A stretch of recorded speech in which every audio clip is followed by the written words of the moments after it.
First order of business is sine and cos function graphs. All right, now we took a real quick peek at those last year, but today I'm going to make it make a little more sense to you.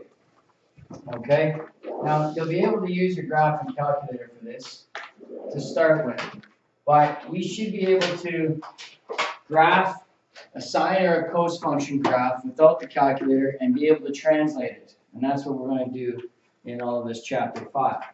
All right, so the first thing I want to do is I want to take a look at something beforehand. You've had the unit circle now for a whole section. And when I look at the unit circle,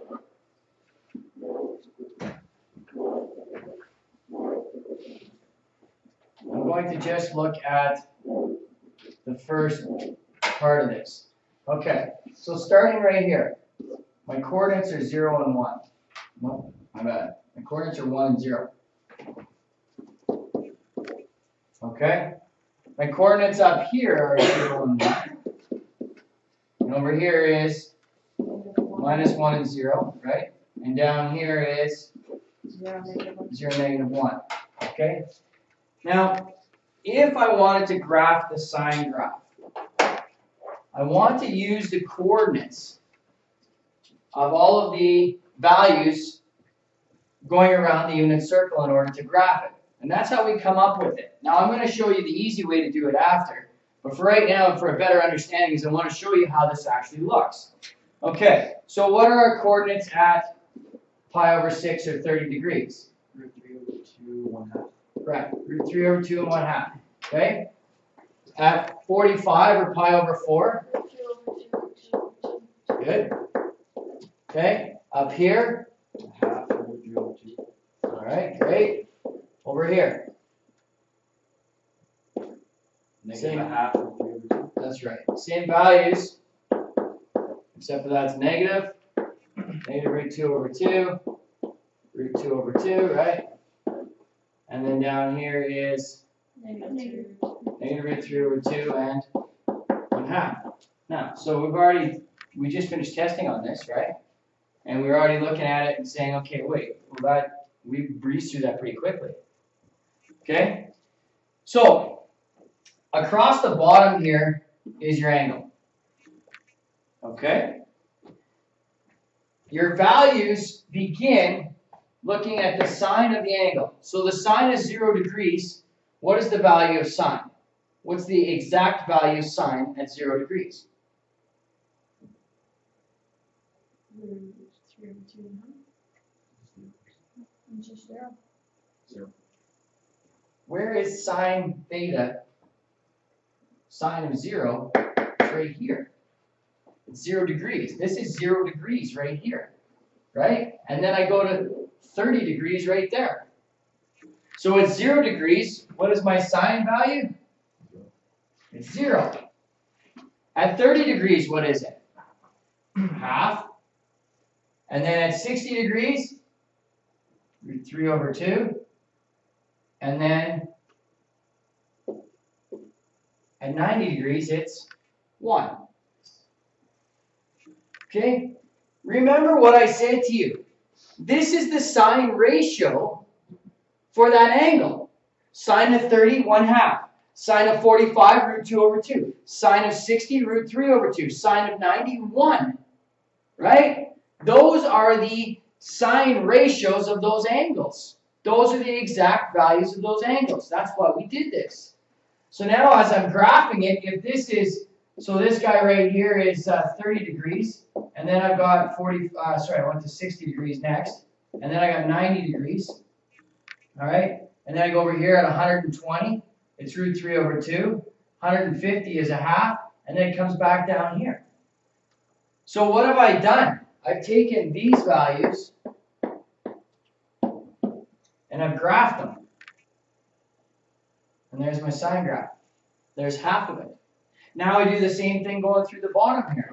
Down here, here, and here. And it just will take us back up to there. So my sine graph comes from the unit circle. Because that's what we did.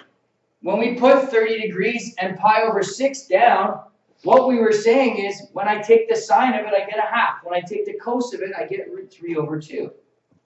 That was the point of the whole thing. Can you tell me what the exact value is?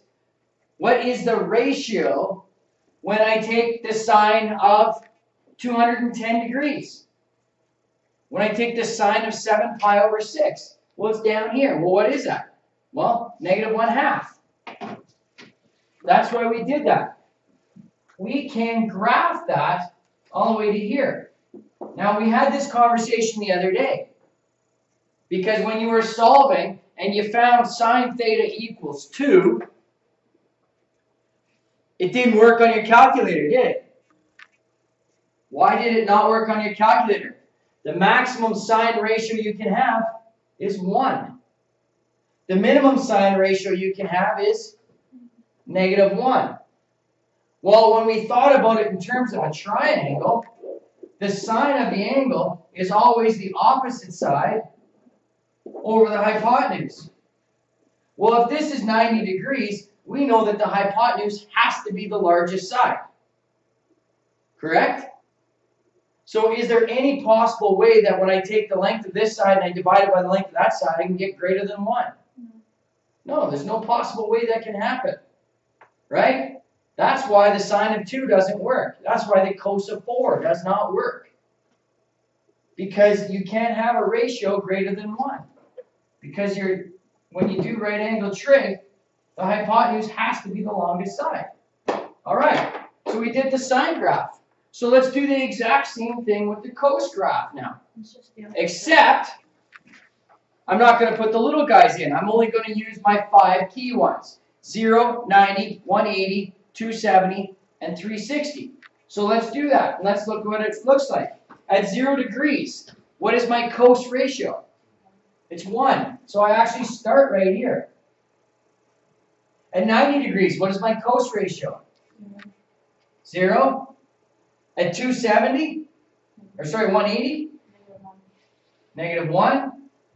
At 270? 0. And 360, back to 1 again. And there's my cos graph. All right. Okay, it goes from negative 1 to 1. All right, so some key things that we have to discuss. What is the maximum value of either one of those two graphs? 1. What's the minimum value? What's my range?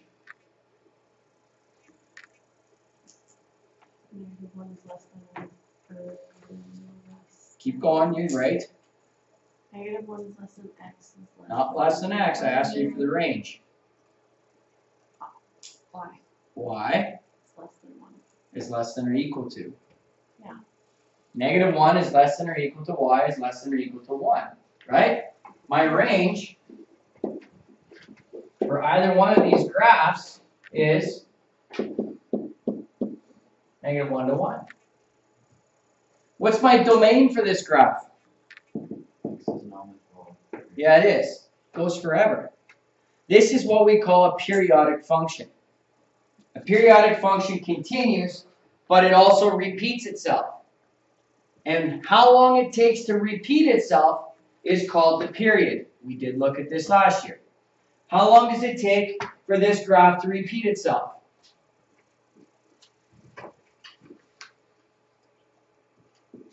Where does it become the same number again? After how long? 360 degrees. 360 degrees. Absolutely. Right? Where do we start? Right here? And we went all the way around and we came back and we do the exact same thing again. On this graph, I started right here and I ended up back in the same spot. Now I go up again and I keep going. The period is extremely important to you.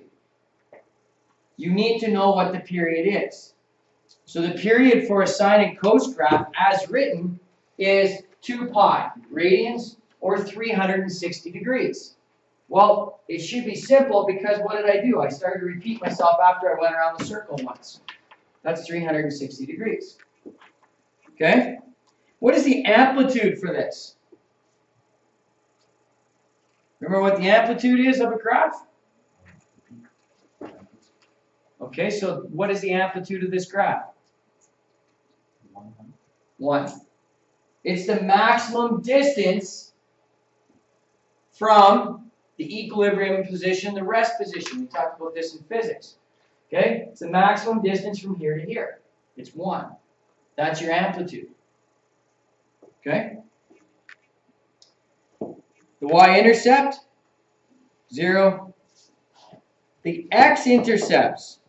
All right. Now we did some writing of this. I'm getting into this in great detail right now, which is not necessary, but we may as well throw it all in at once here. The x-intercepts. Let's look at this graph for the sine, the red graph. What are the x-intercepts for the red graph? What's the first one? 0. What's the second one? 180. And the third one? 360. Okay? So then 0, 180, 360. The next one would be 540, right? 720. Okay? So it's happening every 180 degrees. But we are in grade 12, so we're going to talk about it in terms of radians. It happens every pi. Right? 1 pi, 2 pi, 3 pi, 4 pi. Interruption. Brendan Shiner to room 2, please. Brendan Shiner, room 2. My x-intercepts, Make that a little different. my x-intercepts,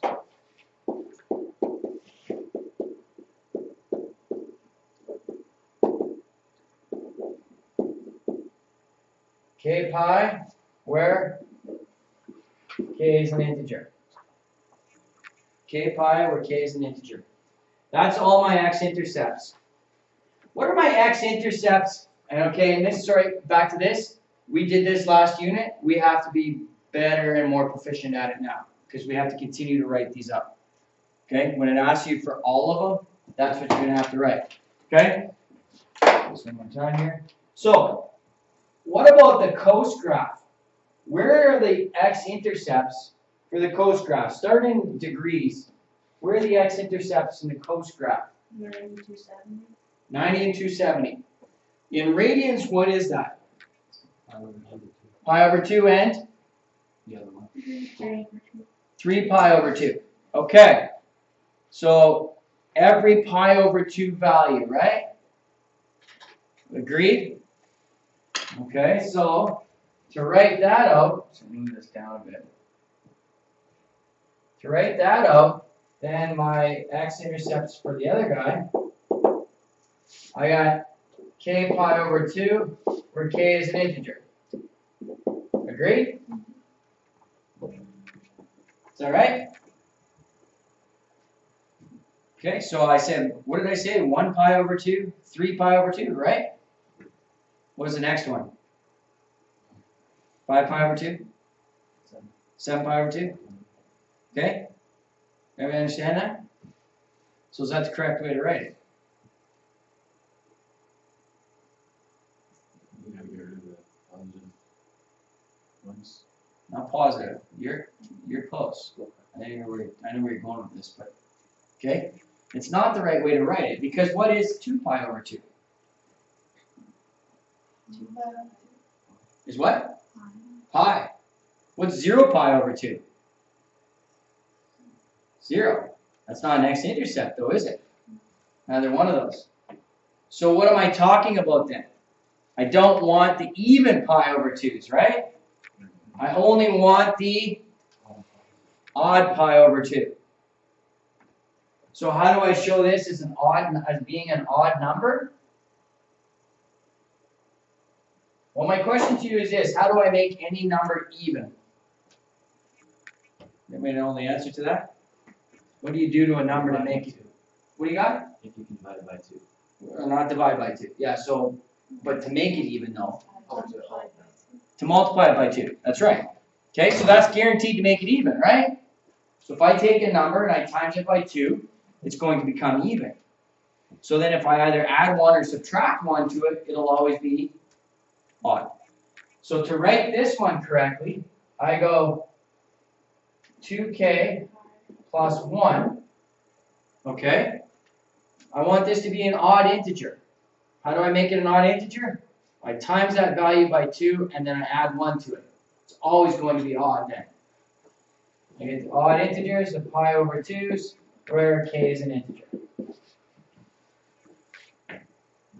Okay? So if this is 1, 1 times 2 is 2 plus 1 is 3, 3 pi over 2. If this is 0, 0 times 2 is, add 1 is 1 pi over 2. There's the first two. Now I'm talking about all of them all the way around. Okay? One other way to do this. Okay, now I'm giving you options here. I'm not trying to confuse you, I'm giving you options here. Alright, let's say the first value was 1 pi over 2. Okay, let's say the first value was 1 pi over 2. What do I add to it to get to the next value of pi over 2?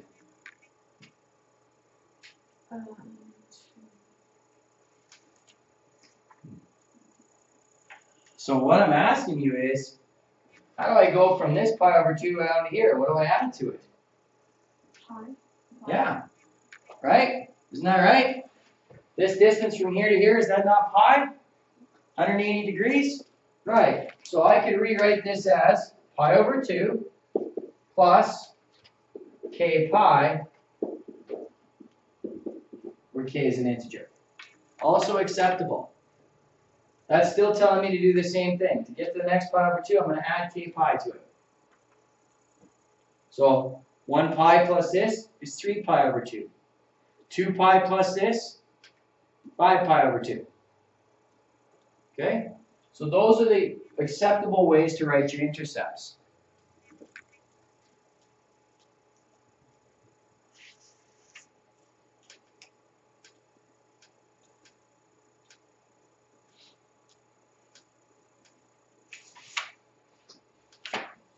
Okay. So this is the basics. This is the very basics of a sine and cos graph right here. That's what we're looking at. All right? Now, what we need to do is we need to know how to take the very basic graph of sine and cos and what happens when we manipulate it a little bit. So what I'm going to do now is I'm going to use this sine and cos, and I told you this at the start of the year. We are going to come back to this over and over again. We're going to use the transformation rules that we put in place in Unit 1, and we're going to apply them to sine now. All right, so how is this going to look? Well, here's what I want to do. Okay, first of all, I'll start with sine. Take your calculators out. Now, we are going to graph this. I want you, first of all, to change your mode to radian, please. And now I want you to change your window. So go to window, change your x minimum to, no, negative pi. Change your x maximum to 3 pi. Change your x scale to pi over 2.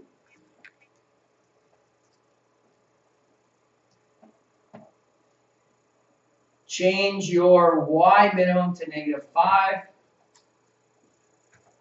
Your y maximum to plus 5. Actually, let me do it again. Do minus 3 and 3. Okay? We won't go up by very much. Minus 3 and 3. Everybody's got that?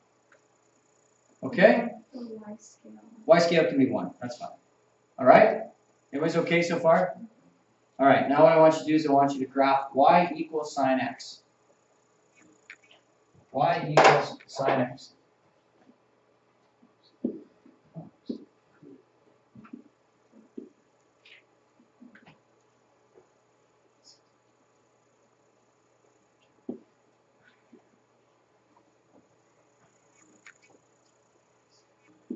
Alright, anybody have, oops, negative up there. Anybody have trouble with that? Anybody have issues? Is that what it looks like? Except you're going to go 1/2 a period back, right? So your graph should have started right here and then gone to there, right? Is that right? Okay? And then all the way to here and then probably up 1 half rotation to the other side. What's the problem? What did you want us to graph? Just sine x. Okay. Y equals sine x. Okay. So here's your standard equation, y equals sine x. Well, we'll put theta here. I'll make my axis theta.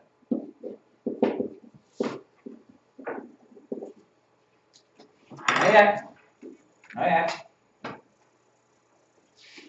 Okay. What is going to happen to this graph? Gonna try to mark it.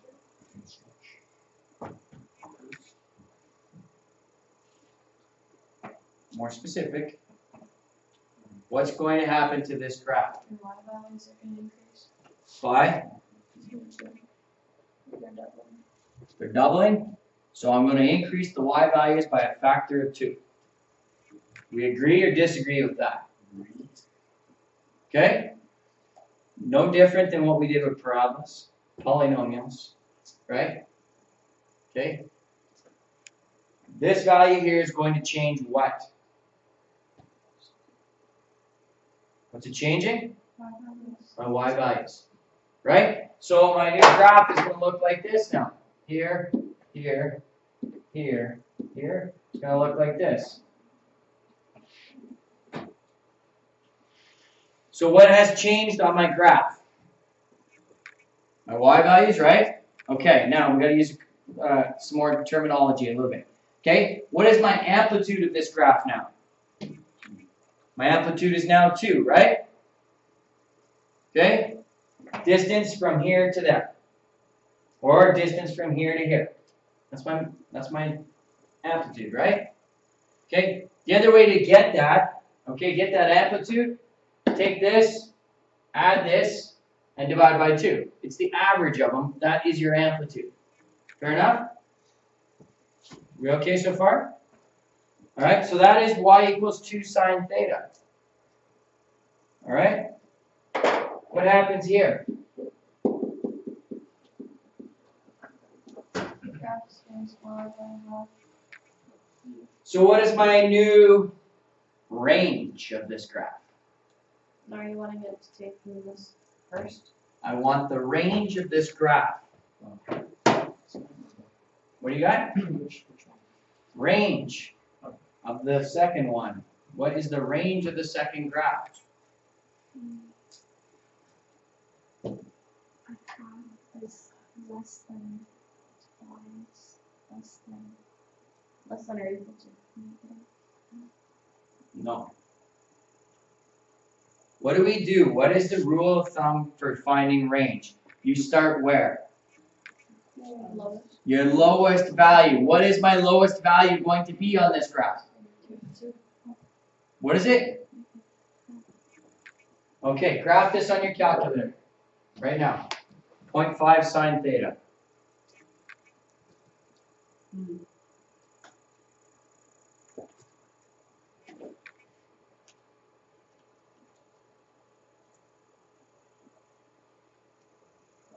Is that what it looks like?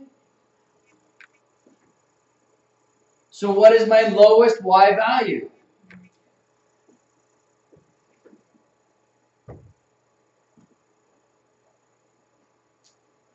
All right, let's try this again. Y equals 2 sine theta. What was the lowest value? How'd you get that so fast? Sometimes the negative 1 by 2 is. So then why are we not doing that with the half then? Why wouldn't you take a half times 1 or negative 1 and get negative a half? The range is negative 1/2 to a half. If it's negative 2 to 2 for this, why wouldn't it be negative a half to a half for this one? It would be. You told me the amplitude was 2 for the other one. What's the amplitude for this one? Whatever that value is in front of the sine theta. Lesson number 1. I thought you were asking for the range of the entire graph. This is the entire graph. Not, never mind. y equals sine theta. Lesson number 1. The value in front of the sine theta affects the amplitude. Which means then, it also affects your range. Now it's not the only value to affect range, because if you translate it using a d value, you'll get that as well. But for right now, you need to know that this a value affects how high and low the value goes. All right?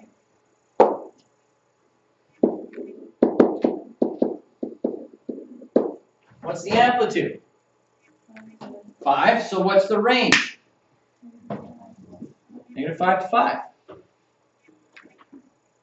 Fair enough?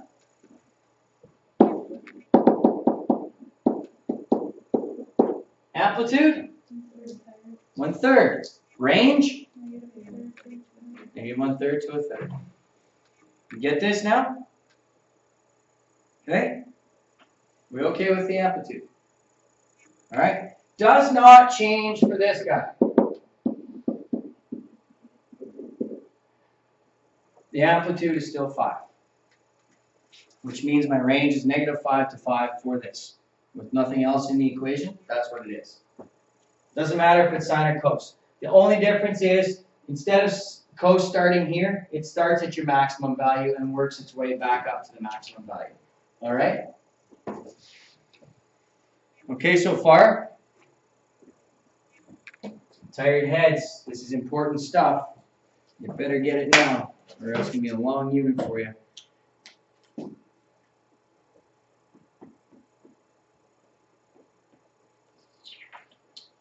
Alright, let's do this again. I'll work with the cos this time now. So, change your graph to y equals cos.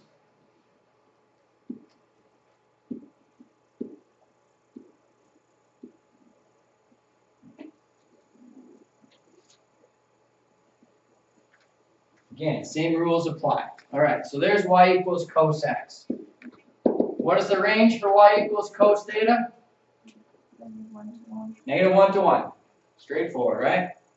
What is the period for cos theta? How long does it take before it repeats itself? Alright, so 360 degrees, do we agree with that? How many radians is that? 2 pi. Alright, so next order of business, to calculate the period in each case.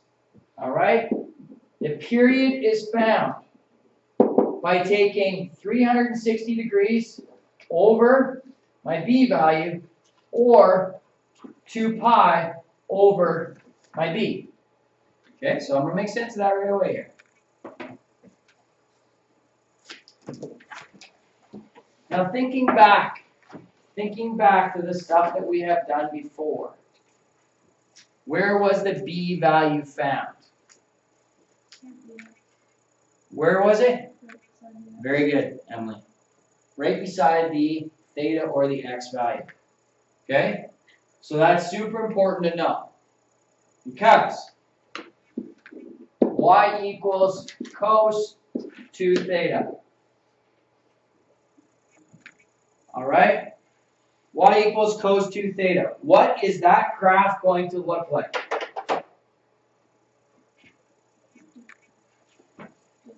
Before you graph it, what is it going to look like? Give me some ideas, what you think. What do you think? Longer? Okay. Gabby, you shaking your head? Smaller how?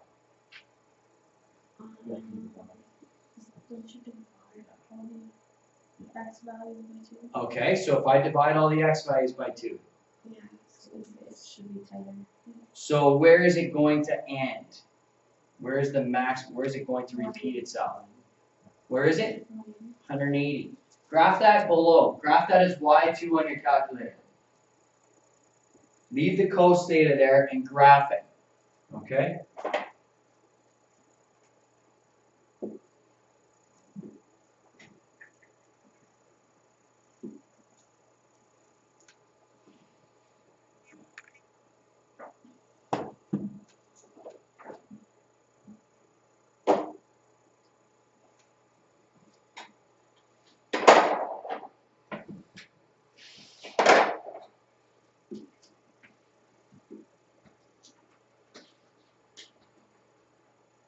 that what it looks like?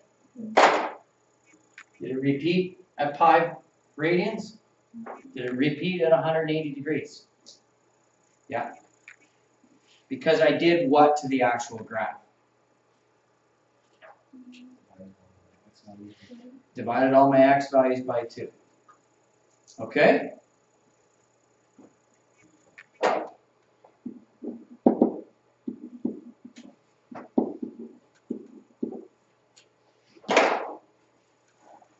What is my period going to be now? Multiply by 2. Pardon me? Yeah, what's my period going to be now? Yeah, it's gonna be 4, 5. What do you got? 720. 720 or 4 pi. Graph it and find out.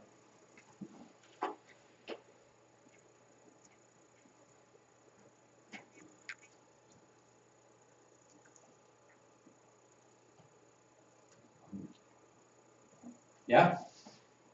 Yeah. Okay, because what do you actually do to all the x values? Times them by 2. Divide them all by a half, right? Same thing. Okay. All of this right here is not brand new to us. We're still using the same skills that we have used. We graphed these last year. We learned how to translate them this year, and we're piecing that together now. So use your calculators to begin with today, all right?